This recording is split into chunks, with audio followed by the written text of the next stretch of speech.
ખેડાના મહુધા મામલતદાર કચેરીમાં બોગસ દસ્તાવેજ મામલે સબ રજિસ્ટ્રારની ગંભીર બેદરકારી સામે આવી છે। ખેડા જિલ્લાના મહુધા મામલતદાર કચેરીમાં જમીનની બોગસ દસ્તાવેજ કરવામાં આવેલા એક વ્યક્તિને અધિકારીઓએ રંગે હાથ પકડી પાડ્યો હોવા છતાં તેની સામે પોલીસ ફરિયાદ ન નોંધાવતા સબ રજિસ્ટ્રારની કામગીરી પર ગંભીર સવાલ ઊભા થયા છે। દસ્તાવેજ પ્રક્રિયા દરમિયાન સંબંધિત વ્યક્તિનું આધાર કાર્ડ મેચ ન થતાં સ્પષ્ટ થયું કે દસ્તાવેજ કરવા માટે ખોટી વ્યક્તિ કચેરીએ હાજર થઈ હતી। આ વાત સામે આવતા અધિકારીઓએ તરત જ પ્રક્રિયા અટકાવી વ્યક્તિને રોકી લીધી હતી। આ ઘટના અંગે સબ રજિસ્ટ્રારનો સંપર્ક કરતા તેમણે જણાવ્યું કે ગુનો બનતા પહેલા જ અમે સમગ્ર કાર્યવાહી રોકી હતી, તેથી ફરિયાદ નોંધવામાં આવી નથી। ખેડા જિલ્લામાં અગાઉ પણ બોગસ દસ્તાવેજોના અનેક ગુના નોંધાયા હોવા છતાં કેમ અધિકારીઓ આટલા બેદરકાર છે તેવા સવાલ ઊભા થઈ રહ્યા છે।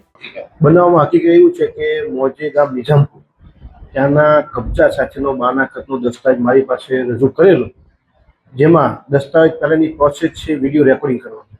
એ વિડીયો રેકોર્ડિંગમાં લખી આપનાર 3 પક્ષકાર મારી સમક્ષ હાજર થયા, જે પૈકી ઇલિયાસ ખાન મોહમ્મદ ખાન પઠાણ એનું નામ હતું। એ વ્યક્તિને મેં પૂછતા તમારું આખું નામ બોલો, એને એવું નામ જણાવે કે મારું નામ ઇલિયાસ ખાન મોહમ્મદ ખાન પઠાણ છે। પછી મેં એનું આધાર કાર્ડ ચેક કર્યું તો આધાર કાર્ડમાં એ વ્યક્તિનો ફોટો નહોતો અને મને પહેલાં પ્રાથમિક દ્રષ્ટિએ શંકા લાગી કે આ કોઈ બીજો માણસ આવ્યો છે। અને એની ઉંમર જોતા પણ એની ઉંમર વર્ષ 44 હતી આધાર કાર્ડ મુજબ। તો જે માણસ મારી સમક્ષ રજૂ થયો હતો એની ઉંમર દેખાવમાં 44 વર્ષ લાગતી નહોતી અને મને શંકા જતા મેં ત્યાંથી દસ્તાવેજ અટકાવી દીધેલો અને એ ત્યાંથી પછી માણસ ત્યાંથી ફરાર થઈ ગયો। પછી મેં ત્યાં હાજર પક્ષકાર હતા, જે વકીલ હતા, એમને મેં જાણ કરી કે આ રીતે મને એવું શંકા લાગે છે કે આ માણસ ખોટો છે, તમે એનું અસલ આધાર કાર્ડ મગાવો, આપણે વેરીફાઈ કરીએ।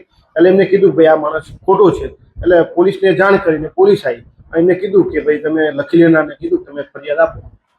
અમે એટલા માટે ના આપી કે મારી પાસે જે દસ્તાવેજ આવ્યો છે એ મેં અટકાવી દીધો છે, એની નોંધણી નથી થઈ, છતાં પણ મેં અમારા ઉપલી અધિકારીને જાણ કરી છે કે આ રીતે આપણી કચેરીમાં કોઈ ખોટો માણસ કબૂલાત આપવા માટે આવેલ અને દસ્તાવેજની નોંધણી પહેલાં જે વિડીયો રેકોર્ડિંગની પ્રોસેસ છે એમાં જ એમને અમે શંકા જતા ત્યાંથી તેની કામગીરી પૂરી થયેલ, જે ફ્રોડ થતું અટકાવ્યું છે।